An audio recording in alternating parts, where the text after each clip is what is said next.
7 anos.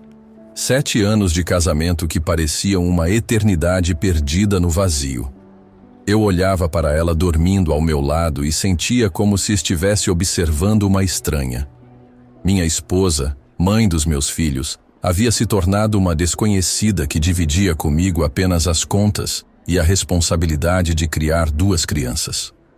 O sexo, isso havia se tornado apenas uma lembrança distante, como o sabor de um doce da infância. Eu me perguntava todas as noites, como chegamos até aqui? Como 2 pessoas que um dia se amaram tanto conseguiram se tornar apenas colegas de quarto? A resposta viria de uma forma que eu jamais imaginei. Ninguém me preparou para descobrir que, às vezes, para salvar um casamento, você precisa primeiro deixá-lo morrer. Meu nome é Daniel, tenho 37 anos, e durante muito tempo acreditei que ser um bom marido significava fazer tudo pelos outros e nada por mim mesmo. Trabalhava das 6 da manhã às 10 da noite. Chegava em casa exausto, mas ainda encontrava energia para preparar o café dela pela manhã. Deixava bilhetinhos carinhosos, consertava tudo que quebrava na casa, dava massagens quando ela reclamava de dores nas costas.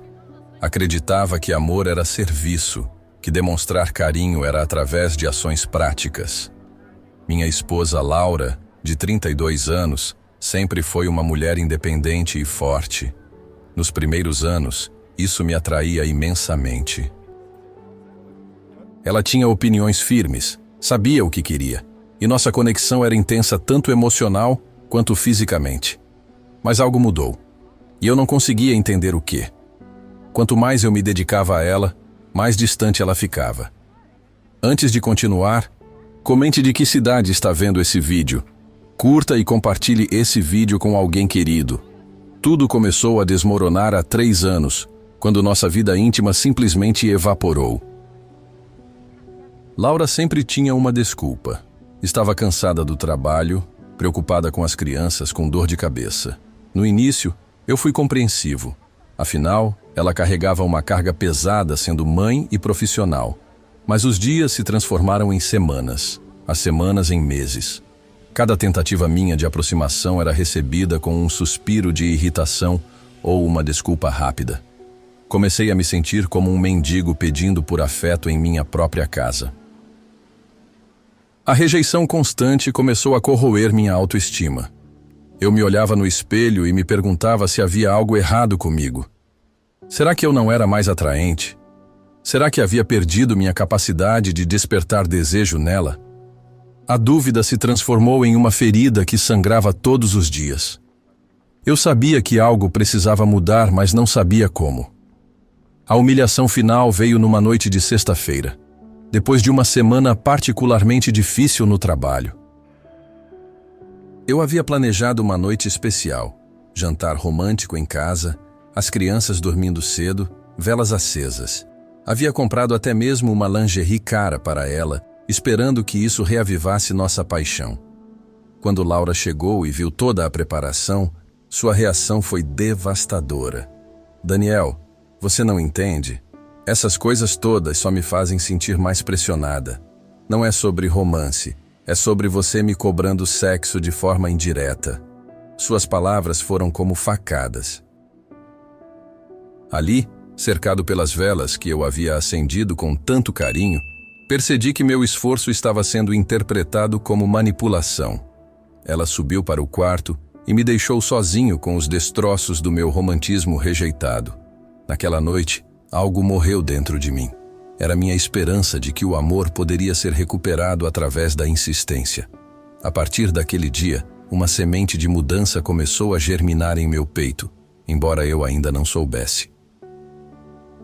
Foi meu amigo Carlos quem primeiro plantou a ideia na minha cabeça. Durante um happy hour após o trabalho, ele olhou para mim e disse algo que mudou minha perspectiva.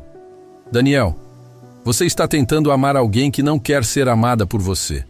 Quando foi a última vez que você fez algo só para você mesmo? A pergunta ecoou na minha mente por dias. Quando foi mesmo? Não conseguia lembrar de um único momento em que havia priorizado minhas próprias necessidades. Comecei a perceber que havia me tornado um escravo da aprovação de Laura. Cada ação minha era calculada para agradá-la, para conquistar um sorriso, um agradecimento, qualquer migalha de reconhecimento. Carlos continuou. Talvez o problema não seja que você ama pouco, mas que você se ama menos ainda. Essa frase ficou martelando na minha cabeça. Pela primeira vez em anos, comecei a questionar se minha forma de amar estava, na verdade, me diminuindo como homem. A mudança não seria sobre conquistar Laura de volta. Seria sobre reconquistar a mim mesmo. Então, há um ano, tomei uma das decisões mais difíceis da minha vida. Parei. Parei de fazer o café pela manhã. Parei de deixar bilhetinhos. Parei de oferecer massagens. Parei de planejar surpresas românticas. Não foi por raiva ou vingança, mas por uma necessidade profunda de recuperar minha dignidade. Continuei sendo um pai presente e um parceiro responsável na divisão das tarefas domésticas, mas os extras, aquelas pequenas demonstrações de carinho que não eram reciprocadas, simplesmente cessaram. A princípio, Laura nem notou. Estava tão acostumada a receber sem dar nada em troca que minha ausência passou despercebida. Mas depois de algumas semanas, ela começou a perceber. Você não faz mais café pela manhã, comentou casualmente. Não, respondi simplesmente. Hoje você pode fazer o seu próprio. Não houve discussão, apenas uma constatação. Eu estava aprendendo que amor próprio também é uma forma de amor. Curta e comente o que faria nessa situação ou se já viveu algo parecido. Comecei a investir em mim mesmo de formas que havia esquecido há anos. Voltei à academia, não para impressionar Laura, mas porque sentia falta de me sentir forte e saudável. Retomei hobbies antigos, como tocar violão e ler livros de filosofia. Comecei a sair sozinho aos sábados, visitando museus, caminhando no parque, simplesmente aproveitando minha própria companhia. Era estranho no início. Havia esquecido como era estar bem sozinho. Mas gradualmente, uma transformação sutil começou a acontecer. Eu estava mais calmo, mais centrado.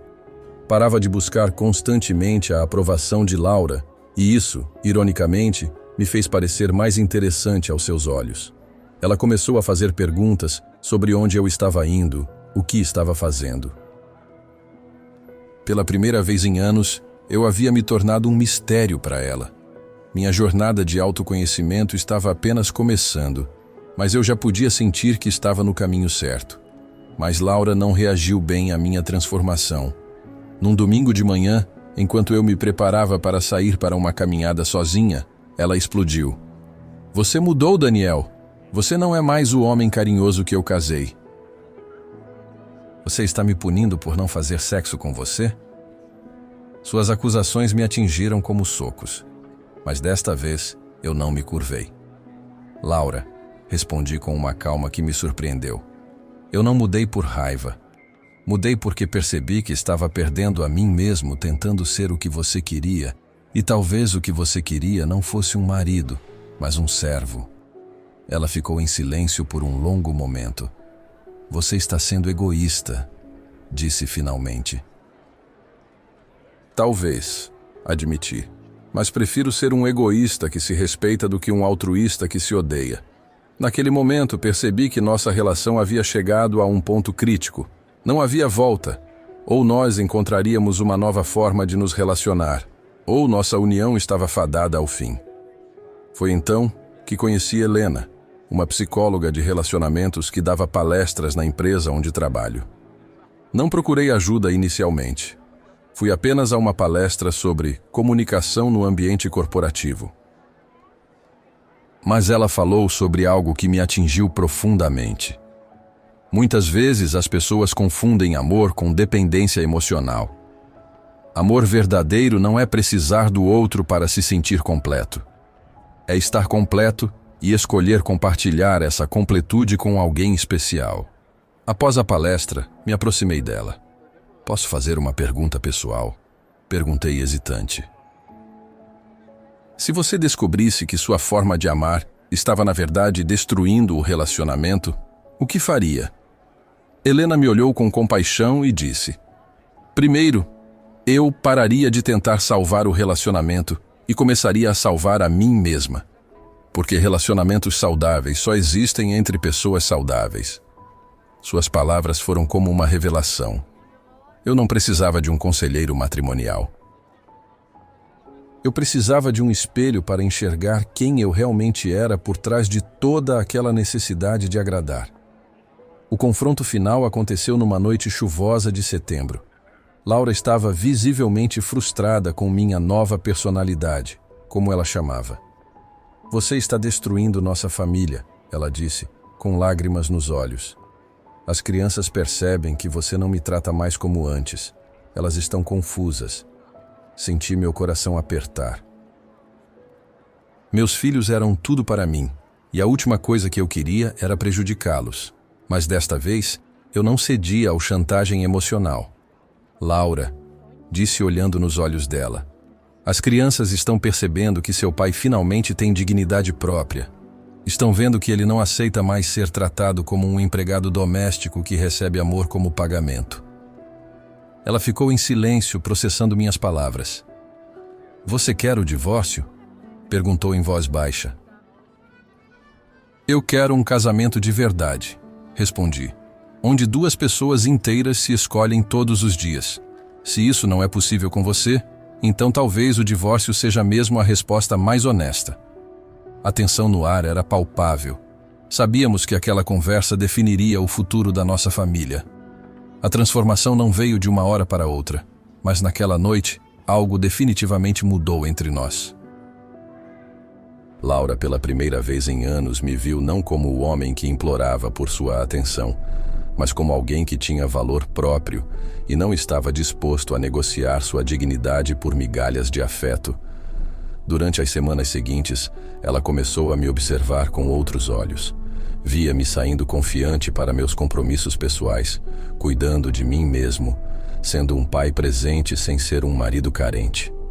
Lentamente, algo que havia morrido entre nós começou a despertar novamente. Não era o mesmo amor desesperado de antes, mas algo mais maduro e respeitoso. Laura começou a buscar minha companhia espontaneamente. Fazia perguntas sobre meus projetos pessoais. Demonstrava interesse genuíno pela pessoa que eu estava me tornando. E o mais surpreendente, ela começou a demonstrar desejo por mim novamente. Mas desta vez, eu não era mais o mendigo agradecido. Era um homem que conhecia seu próprio valor.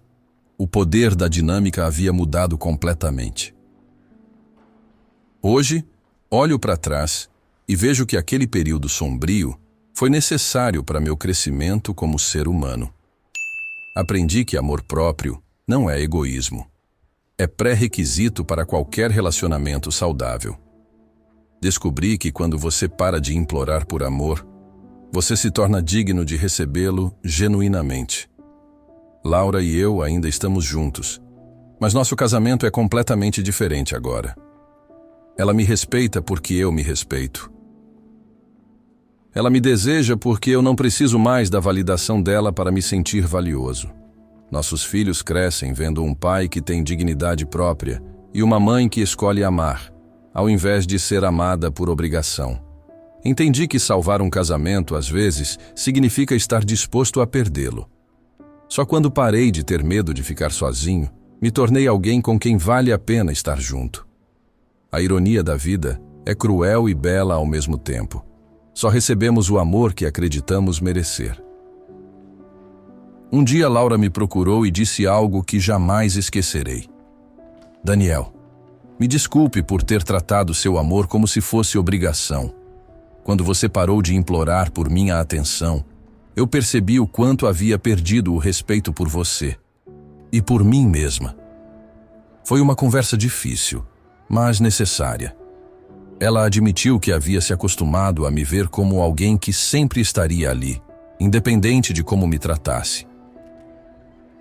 Minha mudança de comportamento a forçou a reconhecer que ela também havia perdido a si mesma no relacionamento, não como eu que havia me tornado um servo, mas ela que havia se tornado uma tirana sem perceber. Pediu perdão não apenas pelas rejeições, mas por ter me feito sentir que meu amor era um fardo. Naquele momento, chorei. Não de tristeza, mas de alívio. Finalmente, depois de anos, eu estava sendo visto e reconhecido como o homem que sempre fui por dentro. O perdão foi mútuo e verdadeiro. Ambos havíamos perdido nossa identidade no relacionamento e ambos precisávamos reencontrá-la. A justiça da vida se fez de forma sutil, mas poderosa. Aqueles que me viam como um coitado, familiares que sussurravam sobre minha esposa, difícil, ficaram surpresos com nossa transformação. Laura, que antes era vista como a vilã da história, revelou-se uma mulher que simplesmente havia perdido a capacidade de valorizar o que tinha de bom. E eu, que era visto como o santo sofredor, descobri que minha santidade era na verdade uma forma disfarçada de manipulação emocional. A verdadeira justiça não veio através de punição ou vingança, mas através da compreensão mútua. Laura não teve que pagar por anos de rejeição. Ela teve que reconhecer e mudar. Eu não tive que provar meu valor. Eu tive que descobri-lo por mim mesmo. O amor maduro, descobri, não busca justiça, mas busca crescimento.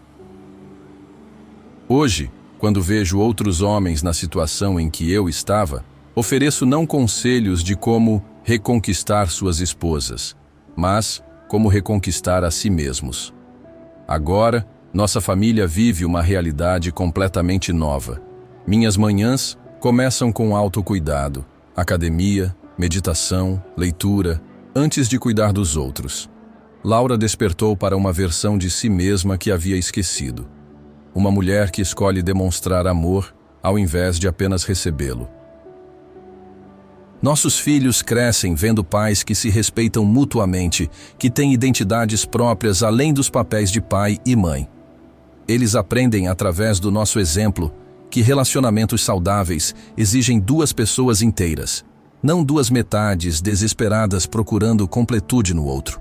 Comecei a ajudar outros homens que passam pela mesma situação, não como guru de relacionamentos, mas como alguém que entende a dor da rejeição constante e a jornada necessária para se reconstruir.